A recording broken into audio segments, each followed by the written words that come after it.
Quality test ಮಾಡಿ ನೀವು slab ಮಾಡಬೇಕಾ ಬ್ಯಾಡ್ವಾ, ನೀವು ಯಾವ ರೀತಿ ರಿಟೇಲಿಂಗ್ ವಾಲ್ ಮಾಡಬೇಕಾ, ಅದನ್ನ ಟೆಸ್ಟಿಂಗ್ ಸಾಯಿಲ್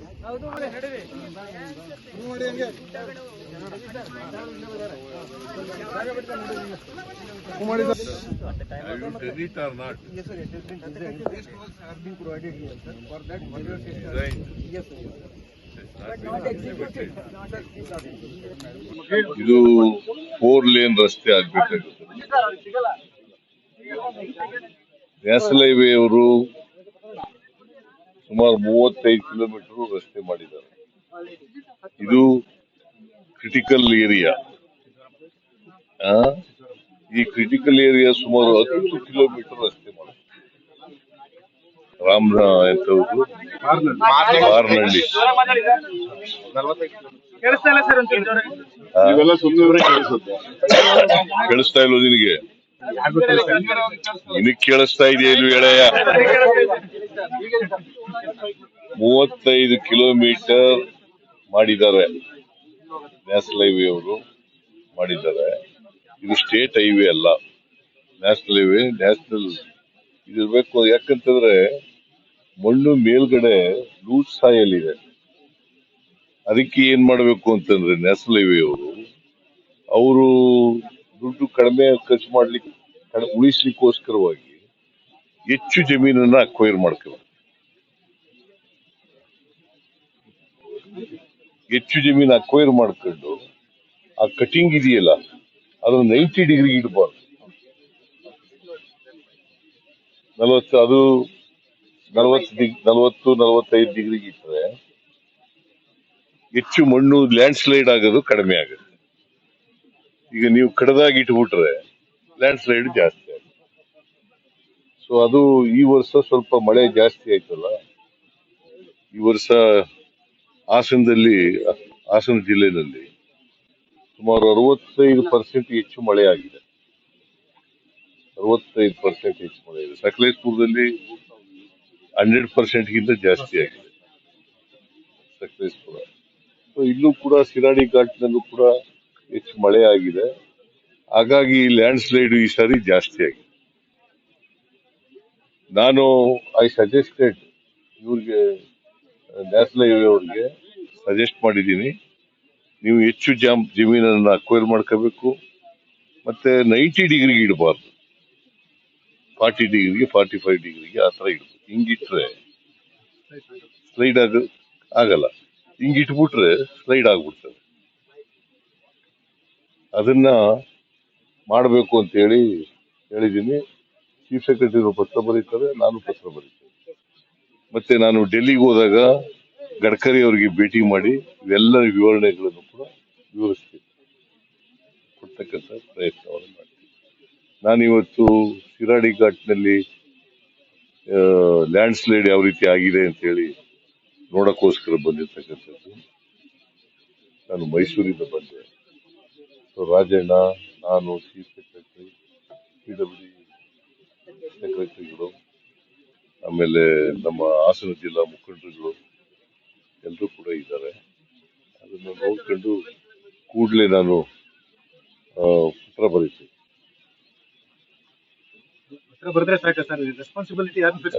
ಭೇಟಿ ಮಾಡ್ತೀನಿ.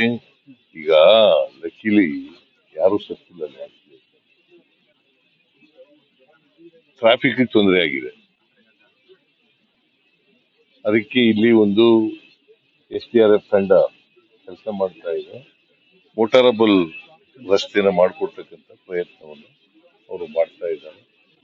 ಇನ್ನೂ ಬೇಕಾದ್ರೆ ಹೆಚ್ಚು ಜನ ಆ, ಇದನ್ನ ಪರಿಹಾರ ಮಾಡ್ತಕ್ಕಂಥದಕ್ಕೆ ನಾವು ಹಾಕಿಸ್ತಕ್ಕಂಥ ಕೆಲಸ ಮಾಡಿ. ವೈಜ್ಞಾನಿಕ ಕಾಮಗಾರಿ ಅಂತ ಪದೇ ಪದೇ ಸ್ಥಳೀಯರು ಆರೋಪ ಮಾಡ್ತಿದ್ದಾರೆ ಸರ್. ವೈಜ್ಞಾನಿಕ ಕಾರ್ಯ ಇದೆ. ವೈಜ್ಞಾನಿಕವಾಗಿ ಅಂತಂದ್ರೆ ಲೂಸ್ ಸಾಯಿಲ್, ಈಗ ಅಲ್ಲಿ ನೋಡಿ ಮೇಲ್ಗಡೆ ಲೂಸ್ ಸಾಯಿಲ್ ಇದೆ. ಲೂಸ್ ಸಾಯಿಲ್ ಮಳೆ ಬಿದ್ದರೆ ಸ್ಲೈಡ್ ಆಗುತ್ತೆ. ಇಲ್ಲಿ ಲ್ಯಾಂಡ್ ಸ್ಲೈಡ್ಗಳು ಬಹಳಷ್ಟು ನಡೀತಾ ಇದೆ. ಲ್ಯಾಂಡ್ ಸ್ಲಿಪ್ಪು, ಲ್ಯಾಂಡ್ ಸ್ಲೈಡು ಬಹಳಷ್ಟು ಆಗ್ತದೆ. ಸೊ ಇವೆಲ್ಲನೂ ಕೂಡ ಏನೇನು ತೊಡಕುಗಳಿದ್ದಾವೆ, ಯಾಕೆ ಲ್ಯಾಂಡ್ ಸ್ಲೈಡ್ ಆಗ್ತಾ ಇದೆ, ಸಾರ್ವಜನಿಕರು ಮತ್ತೆ ಸ್ಥಳೀಯರ ಅಭಿಪ್ರಾಯನೂ ಕೂಡ ಕೇಂದ್ರಕ್ಕೆ ತಿಳಿಸ್ತಕ್ಕಂಥದ್ದು. ನಾನು ಕೂಡ ಡೆಲ್ಲಿಗೆ ಹೋದಾಗ ಗಡ್ಕರಿ ಅವ್ರನ್ನ ಸ್ವತಃ ಭೇಟಿ ಮಾಡಿ ಇವೆಲ್ಲ ವಿವರಗಳನ್ನು ಕೂಡ ಕೊಡ್ತೀನಿ. ಹೆಚ್ಚಿನ ಒಳ್ಳೆ ಕಾಮಗಾರಿ ಆಗಿದ್ದಿಲ್ಲ ಸರ್, ಅಲ್ಲೂ ಇದೇ ತರ ಲ್ಯಾಂಡ್ಸ್ಲೈಡ್ ಆಗಿದೆ ಸರ್. ಹೆಚ್ಚಿನ ಒಳ್ಳೆ ಕಾಮಗಾರಿ ನಾನು ನೋಡಿಲ್ಲ ಅಲ್ಲಿ ಎತ್ತಿನೊಳೆ, ಅದನ್ನು ಕೂಡ ಸರಿಪಡಿಸ್ಬೇಕು. ಈಗ alternate ಆಗಿ ಕೇರಳದಲ್ಲಿ 100 ಮನೆಗಳನ್ನ ಕಟ್ಟಿಸ್ಕೊಡ್ತಾರೆ ಅಂತ. ಇಲ್ಲಿ ಕೇರಳ 100 ಮನೆ, 100 ಹೌಸಸ್. ನಾನು ಇವತ್ತು ಕೇರಳದ ಮುಖ್ಯಮಂತ್ರಿ ಜೊತೆ ಮಾತಾಡಿದೆ. ಅಲ್ಲಿ ಮನೆಗಳೇನು ಕೊಚ್ಚೋಗ್ಬಿಟ್ಟಿದ್ದಾವೆ ಮತ್ತೆ ಜೀವಹಾನಿ ಆಗಿದೆ. ಅದಕ್ಕೋಸ್ಕರ ಕರ್ನಾಟಕ ಸರ್ಕಾರ ಕೇರಳದ ಸರ್ಕಾರಕ್ಕೆ ಸಹಾಯ ಮಾಡಬೇಕು, ಕೇರಳ ಅಲ್ಲಿ ಜನರಿಗೆ ಸಹಾಯ ಮಾಡಬೇಕು ಅಂತ ಹೇಳಿ 100 ಮನೆಗಳನ್ನ ಕಟ್ಟಿಸ್ಕೊಡ್ತೀವಿ. ಸುಮಾರು 10 ಕೋಟಿ ರೂಪಾಯಿನಲ್ಲಿ. ಇವತ್ತಿನ ಅಪ್ಡೇಟ್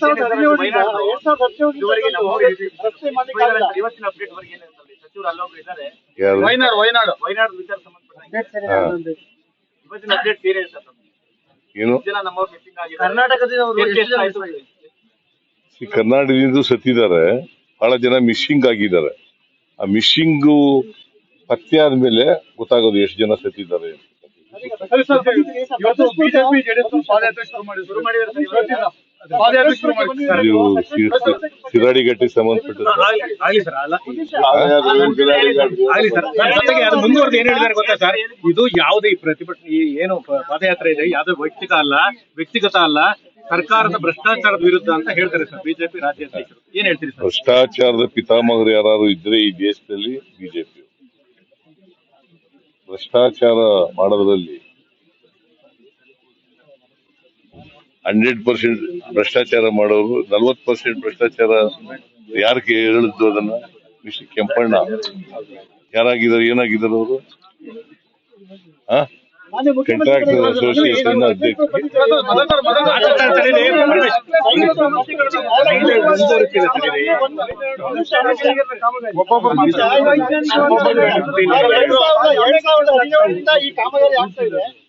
ಮುಖ್ಯಮಂತ್ರಿಗಳು ನೀವು ನೋಡಿದಿರ? ನಾನು ಮೊನ್ನೆನೂ ಭೇಟಿ ಮಾಡಿದ್ದೆ. ಇವತ್ತು 15 ದಿನದಲ್ಲಿ ನಾನು ಡೆಲ್ಲಿಗೆ ಹೋಗಿದ್ದಾಗ ಭೇಟಿ ಮಾಡಿದ್ದೆ ಗಡ್ಕರಿ ಅವರಿಗೆ. ಅವರು ಪ್ರೆಸೆಂಟೇಶನ್ ಎಲ್ಲ ತೋರಿಸಿದ್ರು. ಆಗ ಇನ್ನೂ ಮಳೆ ಇಷ್ಟೊಂದು ಬಂದಿರಲಿಲ್ಲ. ಬಟ್ ತ್ವರಿತವಾಗಿ ಮಾಡಿ ಮುಗಿಸ್ರಿ ಅಂತ ಹೇಳಿದೆ ನಾನು. ಇದನ್ನ ಶಿರಾಡಿ ಘಾಟ್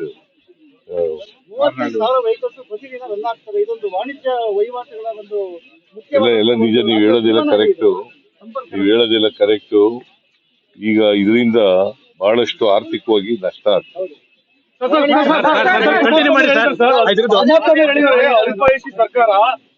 ಸರ್ಕಾರ ನಡೆಸಿ ನೋಡೋಣ ಅಂತ ಹೇಳಿದ್ರು ಕುಮಾರಸ್ವಾಮಿ. ಯಾರು?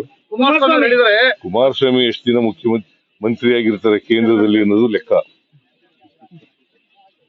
ನಾವು ಇರ್ಲಪ್ಪ, ನಮಗೆ ಜನ ಆಶೀರ್ವಾದ ಮಾಡಿದ್ದಾರೆ, 136 ಸ್ಥಾನಗಳನ್ನು ಕೊಟ್ಟಿದ್ದಾರೆ. ಗೊತ್ತಾಯ್ತಾ? ಅವ್ರಿಗೆ ಎಷ್ಟಿದ್ರು ಅವರು? 28 ಇದ್ರು. ಎಷ್ಟು ಬಂದರು? 19ಕ್ಕೆ ಬಂದ್ಬಿಟ್ರಲ್ವಾ? ಅವ್ರಿಗೆ ಏನಾದ್ರು ಕುಮಾರಸ್ವಾಮಿಗೆ ಜ್ಞಾಪಕ ಇದೆಯಂತ? ಇಲ್ಲಿ ಹಾಸನದಲ್ಲಿ ಗೆದ್ದಿರೋರು ಯಾರು ಈಗ ಪಾರ್ಲಿಮೆಂಟ್? ಎಷ್ಟು ವರ್ಷದಿಂದ ಆಧಿಪತ್ಯ ಮಾಡ್ಕೊಂಡಿದ್ರು. ಅರ್ಧಕ್ಕೆ ನಿಲ್ಲಿಸ್ಬಿಟ್ರಿ ಸರ್. ಅದು ಇದ್ರದ್ದು ಭ್ರಷ್ಟಾಚಾರ ಪಾದಯಾತ್ರೆ ಅರ್ಧಕ್ಕೆ ನಿಲ್ಸಿದ್ರಿ. ಹೇಳಿ ಸರ್, ಭ್ರಷ್ಟಾಚಾರ ಪಿತಾಮಹ ಯಾರು ಅಂತ ಹೇಳಕ್ ಶುರು ಅವರು ಭ್ರಷ್ಟಾಚಾರದ ಬಗ್ಗೆ ಮಾತಾಡಕ್ಕೆ ನೈತಿಕತೆನೇ ಇಲ್ಲ ಅವ್ರಿಗೆ. ಕುಮಾರಸ್ವಾಮಿಗಾಗ್ಲಿ, ವಿಜಯೇಂದ್ರನಿಗಾಗ್ಲಿ, ಅಶೋಕನ್ಗಾಗ್ಲಿ ಯಾರಿಗೂ ಕೂಡ ನೈತಿಕತೆ ಇಲ್ಲ. ಅವರ ಹಗರಣಗಳು ಬೇಕಾದಷ್ಟಿದಾವೆ. ಎಲ್ಲ ಹಗರಣಗಳನ್ನೆಲ್ಲ ಈಗ ಬಯಲು ಮಾಡ್ತಾ ಇದ್ದೀವಿ ನಾವು. ಅವ್ರ ಕಾಲದಲ್ಲಿ ನಡೆದಿದ್ದಂತ ಎಲ್ಲ ಹಗರಣಗಳನ್ನು ನಾವು ಕೂಡ ಸಭೆಗಳನ್ನು ಮಾಡಿ, ನಿನ್ನೆ ಬಿಡದಿನಲ್ಲಿ ಮಾಡಿದ್ದು, ಇವತ್ತು ರಾಮನಗರದಲ್ಲಿ ಸಭೆ ನಡೀತಾ ಇದೆ, ನಾಳೆ ಚನ್ನಪಟ್ಟಣದಲ್ಲಿ, ನಾಳಿದ್ದು ಮಂಡ್ಯದಲ್ಲಿ, ಆಮೇಲೆ ಇದರಲ್ಲಿ ಯಾವ್ದಾದ್ರು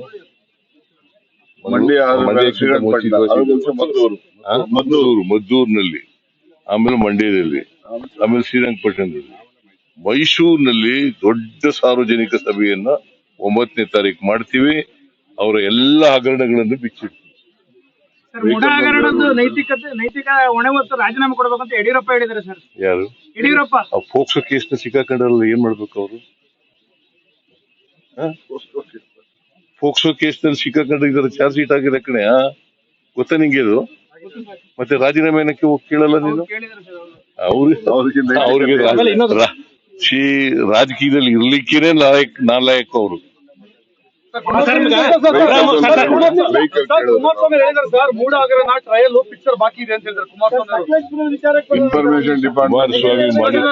ಕುಮಾರಸ್ವಾಮಿ ಮಾಡಿರ್ತಕ್ಕಂಥ ಹಗರಣಗಳಿದ್ದಾವಲ್ಲ, ಹಗರಣಗಳನ್ನೆಲ್ಲ ಬಿಚ್ಚಿಡ್ತೀವಿ ಈಗ ನಾವು. ಕುಮಾರಸ್ವಾಮಿ ಅವರು, ಬಿಜೆಪಿ ಅವರು ಮಾಡಿರ್ತಕ್ಕಂಥ ಎಲ್ಲ ಹಗರಣಗಳನ್ನು ಬಿಚ್ಚಿಡ್ತೀವಿ. ಇನ್ಫಾರ್ಮೇಶನ್ ಆಫೀಸ್ಗೆ ಒಂದು ವೆಹಿಕಲ್ ಕೊಡ್ತೀವಿ ಅಂತ ಹೇಳ್ಬಿಡಿ. ಇನ್ಫಾರ್ಮೇಶನ್ ಆಫೀಸ್ಗೆ, ಸರ್ಕಾರಿ ಆಫೀಸ್ಗೆ, ಆಮೇಲೆ ಇನ್ಫಾರ್ಮೇಶನ್ ಆಫೀಸ್ಗೆ ಒಂದು ಪಾದಯಾತ್ರೆ ಇಡ್ಲಿ. ಇನ್ಫಾರ್ಮೇಶನ್ ಈಗ ವೆಹಿಕಲ್ ಬೇಕು ಅಂತ ಹೇಳಿದ್ದಾರೆ. ನಮ್ಮ ರಾಜಣ್ಣನು ಕೂಡ ಸಪೋರ್ಟ್ ಮಾಡ್ತಾ ಇದ್ದಾರೆ, ಅದು ಮಾಡ್ಕೊಂಡು